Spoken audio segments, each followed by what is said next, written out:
Bismillahirrahmanirrahim. Assalamualaikum warahmatullahi wabarakatuh. Alhamdulillah nih, ngopi solusi bersama Klinik Riba malam ini spesial nih, Ustaz.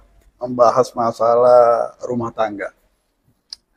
Dan memang masalah hutang riba ini, ya kita kalau di Klinik Riba itu, kalau ada orang datang konsultasi, itu kita, apa namanya, kita usahakan tuh mereka datang berdua.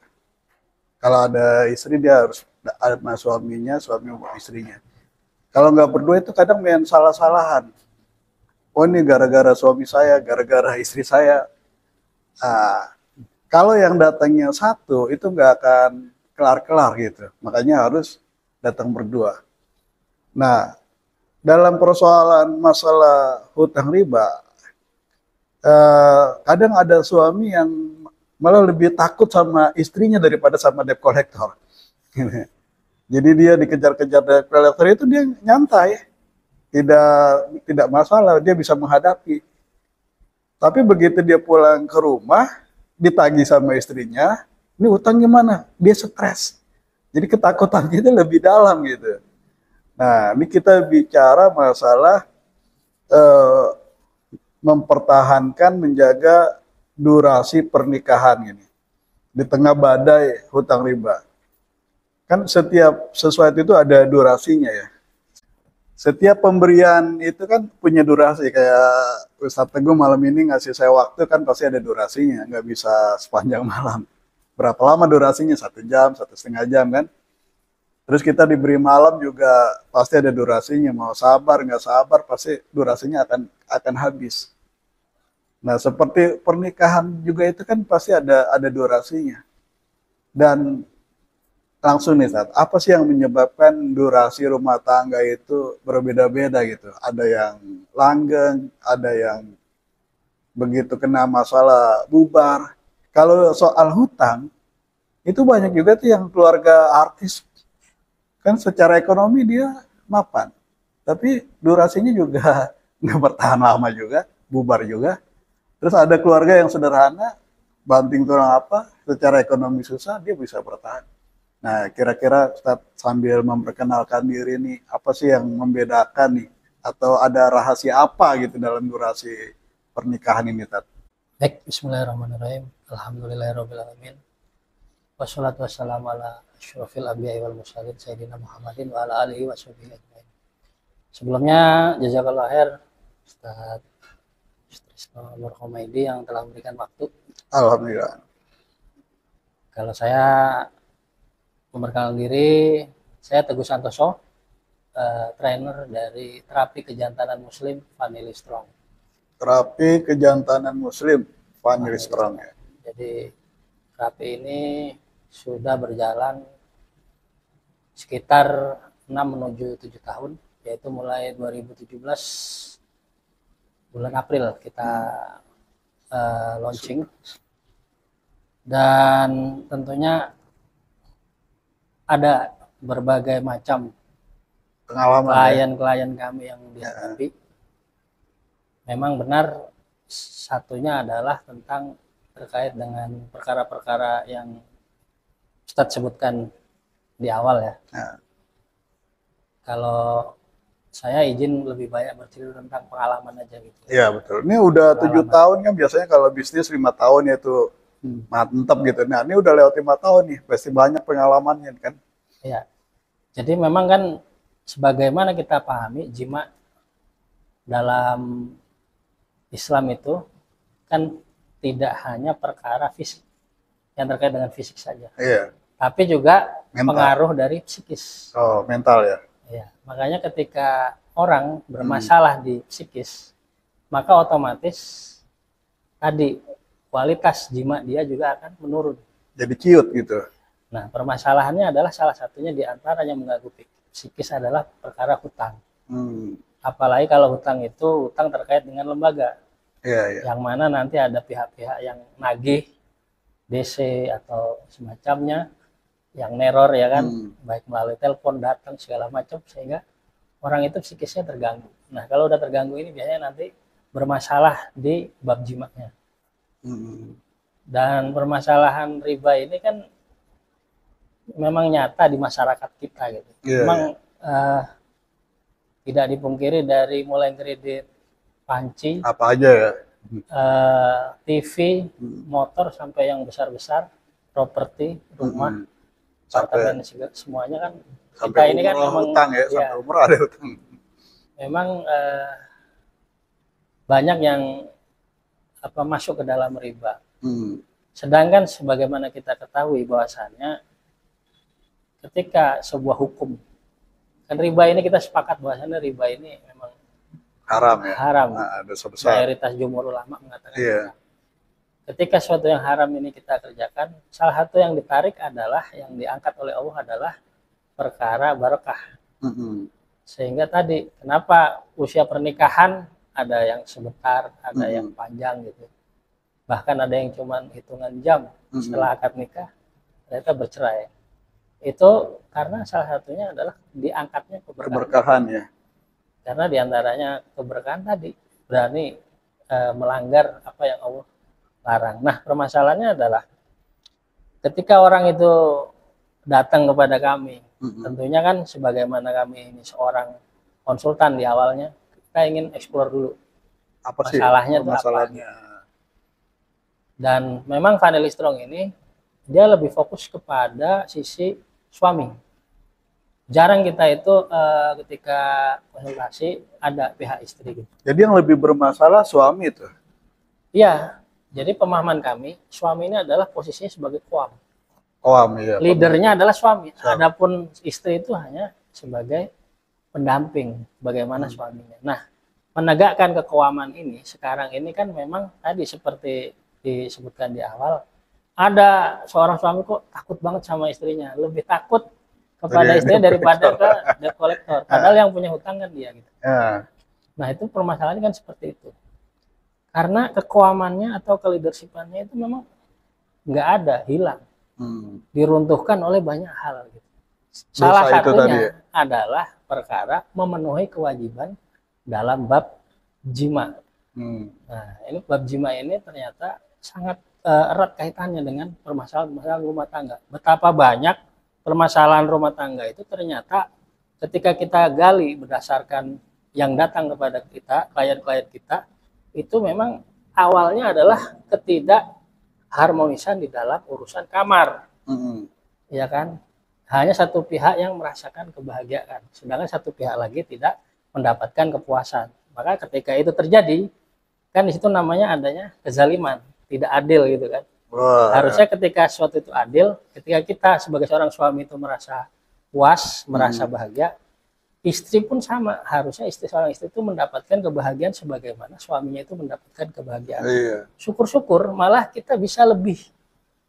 Artinya kita memberikan service excellent, memberikan pelayanan yang lebih kepada istri kita. Ini materi khusus untuk suami. Nah, ada istri saya nggak apa-apa nih, Tat? Ya nggak apa-apa, ini kan umum. Umum ya. Kita akan bicara secara umum. Ya, lanjut. Ya. Dan yang datang kepada kita terkait dengan perkara-perkara yang terkait aspek psikis, itu juga jadi tidak sedikit. Yang dibenahi pertama kali apa? Psikisnya? Enggak, kita observasi dulu. Masalahnya tuh apa gitu. Kita berikan salah satunya nih, Ustadz ya. Salah satunya adalah yang sering kita assessment ketika itu permasalahannya psikis, adalah kita berikan terapi menulis. Terapi menulis. Jadi kita anjurkan kepada klien itu pagi sebelum aktivitas dan malam sebelum tidur itu untuk menulis. Nulis apa? Semuanya, semua hal unek-unek. Kita terinspirasi dari ayat Al-Quran tentang hutang. Ini menulis pakai jari apa bisa diketik? Menulis. Pakai jari? Pulpen? Ya, pakai pena ya. Oh, pakai pena. Karena kita terinspirasi dari ayat Al-Quran ya, tentang hutang. Ya. Itu kan yang diperintahkan menulis. Jangan kita itu bosan menulis. Iya.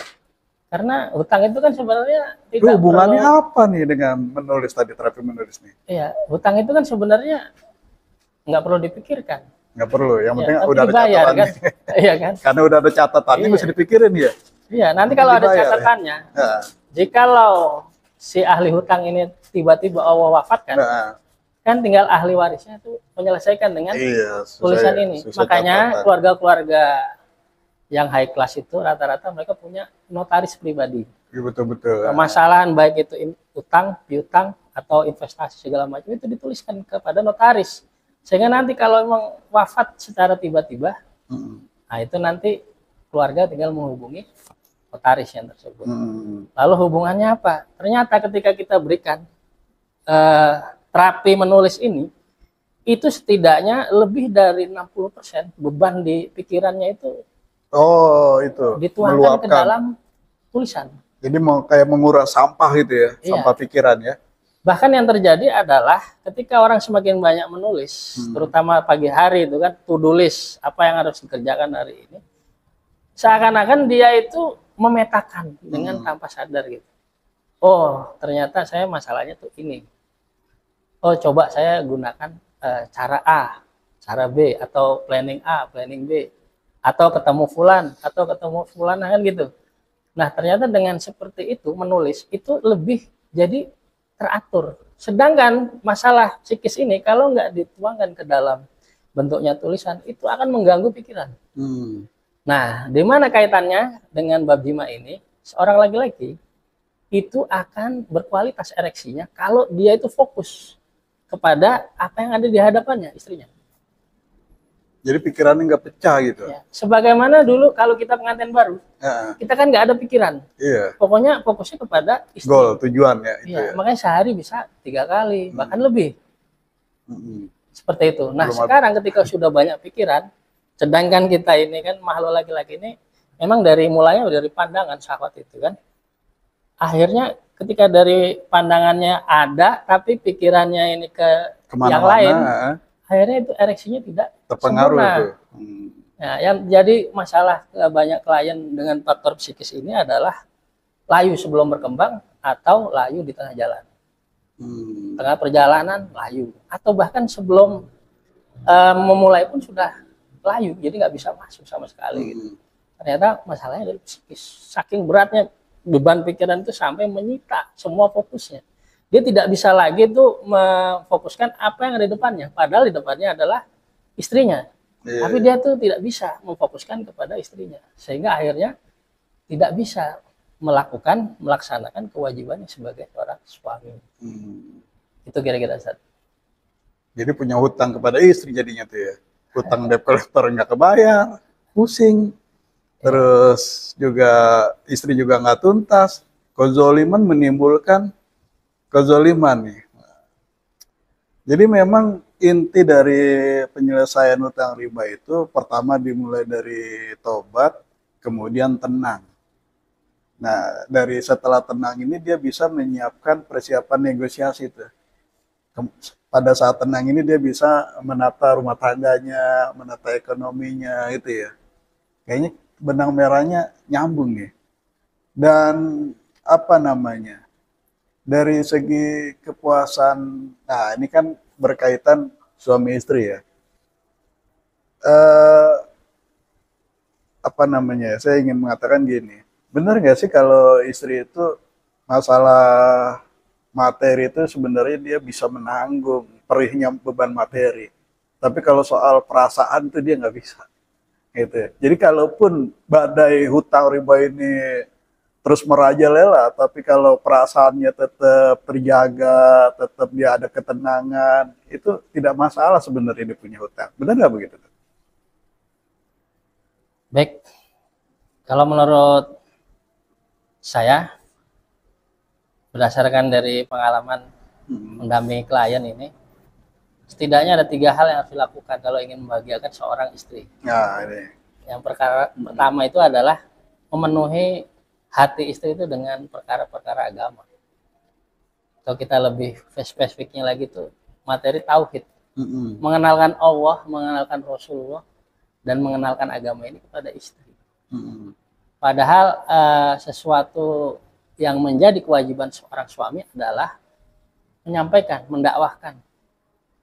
Nah, banyak sisi ini yang tidak dipenuhi oleh seorang suami karena kebodohannya, karena tidak mau belajar. Padahal tugas mentarbiyah atau mendidik seorang istri, mengenalkan dia kepada Allah, mengenalkan dia kepada Rasulullah, mengenalkan dia tentang agama ini adalah tugas seorang suami.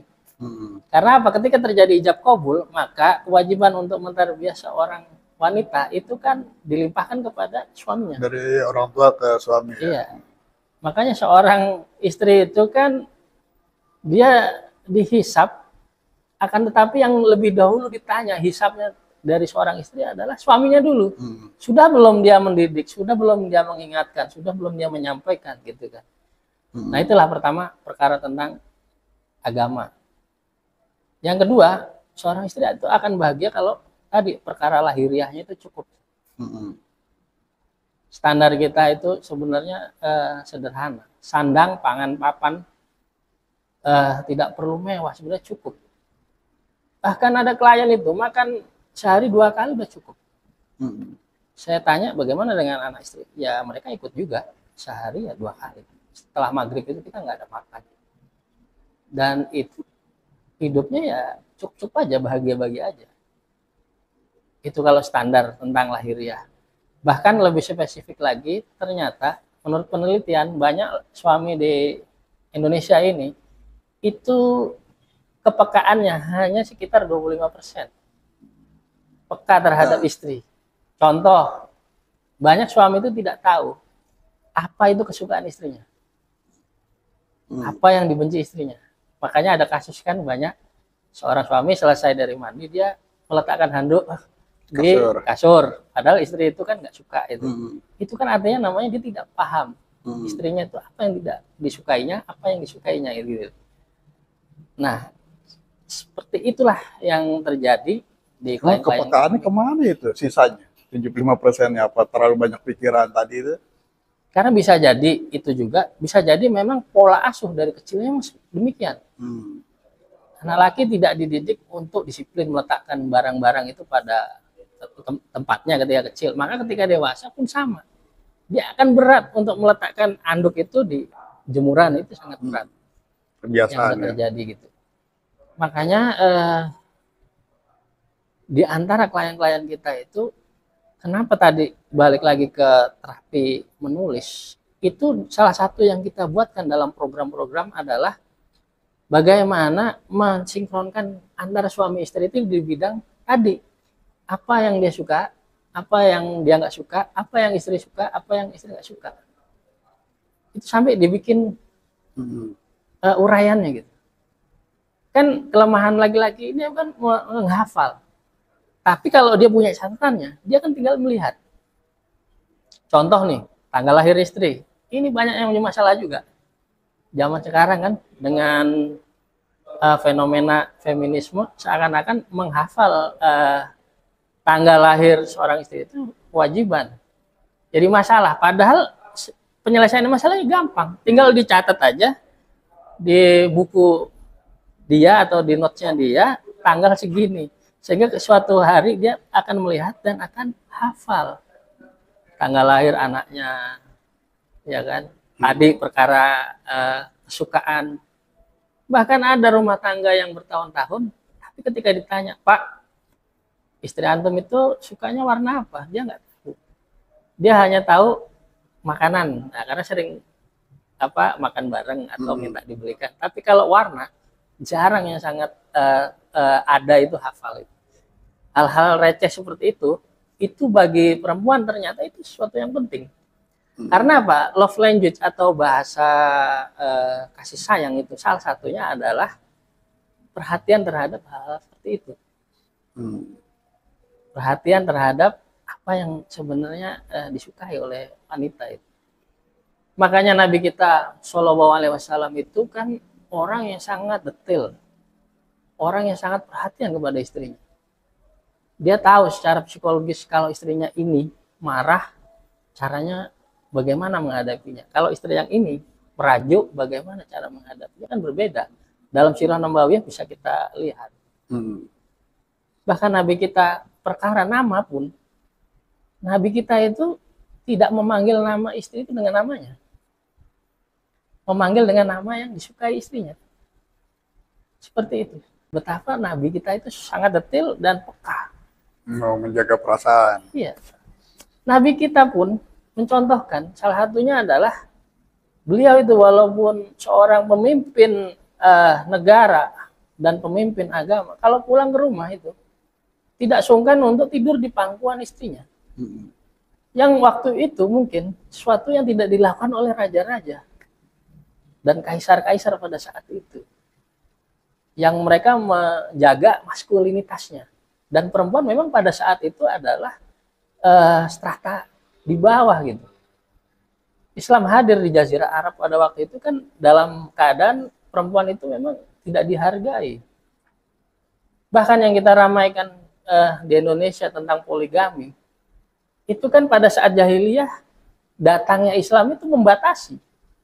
Bahkan para sahabat itu kan istrinya lebih dari 4.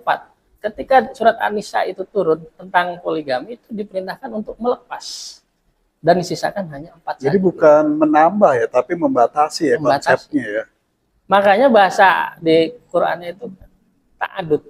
Bahasa fikihnya itu ta'adud zaujat. Artinya membatasi istri. Gitu. Kalau mindset kita kan menambah. Iya. Nah, itulah mindsetnya menambah, jadi bermasalah. Tapi kalau dibatasi ya berarti membatasi masalah, benar juga. Iya. Iya, betul. Tuh, bukan menambah istri, membatasi. Kalau yang memang sudah secara sosialnya satu, ya berarti memang apa ya, sudah tidak bermasalah ya. Karena waktu itu awalnya datangnya nih jumlah istri tidak terhingga. Ya kan, boleh berapa aja, akhirnya dibatasi lah. Udahlah, sebanyak-banyaknya 4 gitu. Iya, memang itu. Gitu ya konsepnya ya.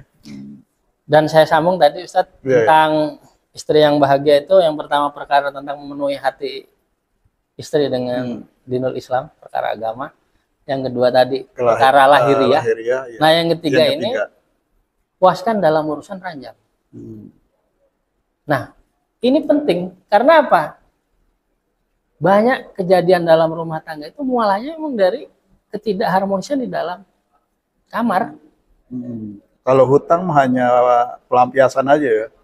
Sebenarnya bukan masalah intinya itu ya. Iya kan, buktinya seperti ini. Banyak permasalahan dalam rumah tangga. Tadinya ribut, marah. Ketika sudah masuk kamar, lalu terjadi jima, itu kan selesai. Selesai. Karena apa? Fungsi jima itu tidak hanya reproduksi, Ustaz, tapi juga sebagai sarana untuk relaksasi. Karena ketika orang itu bercinta, hubungan suami istri, itu akan ada 4 hormon yang keluar itu.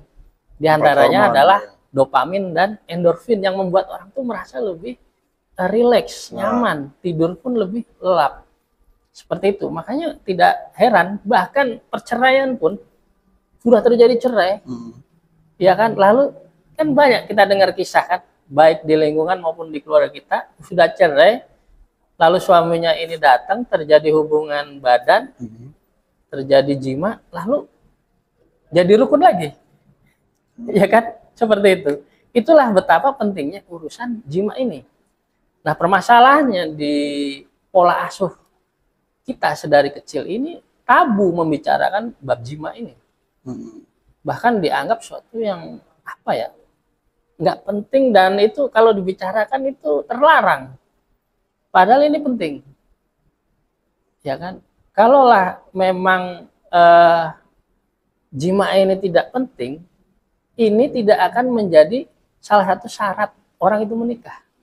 Kan orang haram menikahi seorang wanita kalau dia tidak mampu memberikan nafkah lahir dan batin. Makanya dalam sidang perceraian pun banyak kejadian kasus itu, seorang suami yang digugat cerai sama istrinya itu diutarakan kepada majelis hakim, salah satu sebabnya karena tidak mampu memberikan nafkah batin. Karena penyakit lah, atau karena memang ada cedera segala macam. Sehingga seorang istri itu menggugat suaminya. Jadi kalau tidak bisa berjima, tidak boleh menikah ya? Iya. Ya seperti itu. Misalkan ada orang, ya maaf, dia punya kecenderungan kepada sesama jenis. Kan haram dia menikahi perempuan. Karena apa? Dia tidak punya rasa. Makanya itulah pentingnya tadi. Bab jima ini sebenarnya penting. Salah satu syarat orang itu boleh menikah ya kemampuan untuk memberikan nafkah lahir dan batin. Lahir doang bisa, tapi batinnya enggak, itu bisa menjadikan perceraian.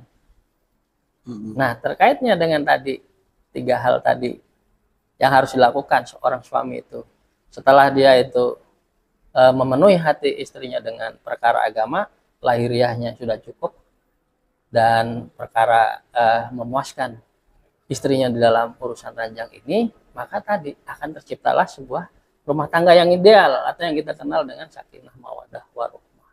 Rumah tangga hanya dengan nafkah saja tanpa ada bercinta itu akan hambar.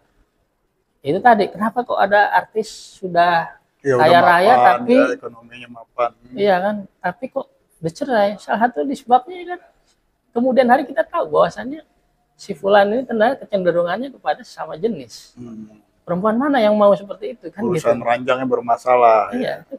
Bisa juga jadi kayak gitu kan keadaan. Dan saya kira kita semua sudah sepakat bahwasannya laki-laki itu ya pasangannya dengan perempuan. Ketika dia itu tidak memberikan kebahagiaan kepada perempuan, apalah fungsi sebagai seorang laki-laki. Nah, ini balik ke ayat yang tadi tuh, sakinah mawaddah warahmah. Wa min ayatihi an khalaqalakum min anfusikum azwajan litaskunu ilaiha, agar kamunya ini kan suami, agar kamu tenang kepadanya. Jadi kalau tadi sudah disinggung-singgung bahwa kalau ada sebuah persoalan rumah tangga, pasti yang paling bermasalah suami ya. Nah, fungsi istri apa nggak perlu diperbaiki juga? Gitu kan, supaya kamu tenang kepadanya. Ada juga suami yang aduh saya gimana bisa tenang kalau istri saya begini gitu kan? Gitu. Nah, bagaimana itu? Ya, berdasarkan pengalaman dengan menghadapi berbagai klien, memang tiga hal poin ini utamanya gitu. Apakah itu permasalahannya di materi tentang tauhid tadi, ataukah perkara lahiriahnya, ataukah perkara jimanya? 3 hal inilah yang sering kita jadikan rujukan gitu. Dan sebenarnya dari 3 ini bercabangnya itu jadi banyak gitu. Yeah. Contoh tadi ketika itu psikis bermasalah karena dia itu terjerat riba sehingga pusing segala macam, itu kan pemenuhan tentang lahiriahnya kan jadi terganggu. Dia nggak bisa bekerja karena diteror terus atau dicari-cari orang terus. Akhirnya istri merasa dia itu tidak aman, dia itu merasa terancam. Ini kalau begini terus gimana? Karena harus makan, sekolah harus dibayar segala macam kan. Akhirnya rumah tangganya jadi sering ribut, cekcok. Nah, maka itu dari 3 hal ini memang yang menjadi salah satu poin itu 3-tiganya sebenarnya tidak bisa lepas.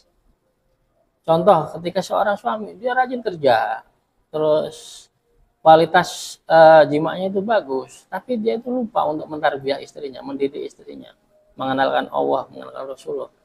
Jadinya yang terjadi apa? Istrinya itu lebih cenderung materialistis. Karena apa? Selalu diberikan materi. Ketika sebelum materi, ya itu tadi, salah siapa ya? Salah suami.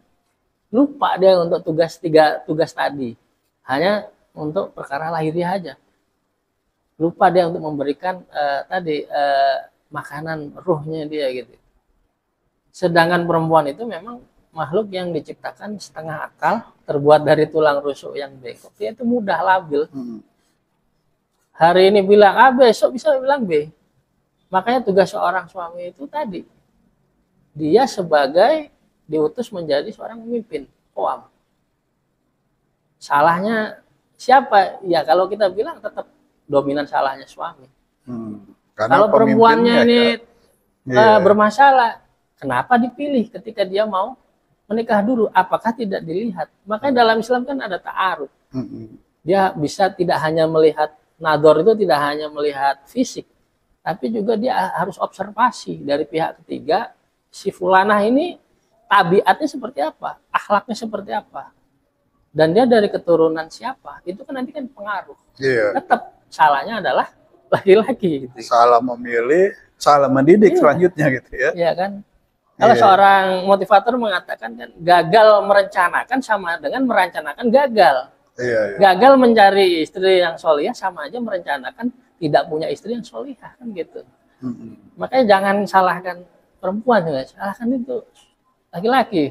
Karena laki-laki yang memilih. Iya, iya kan seperti itu ya.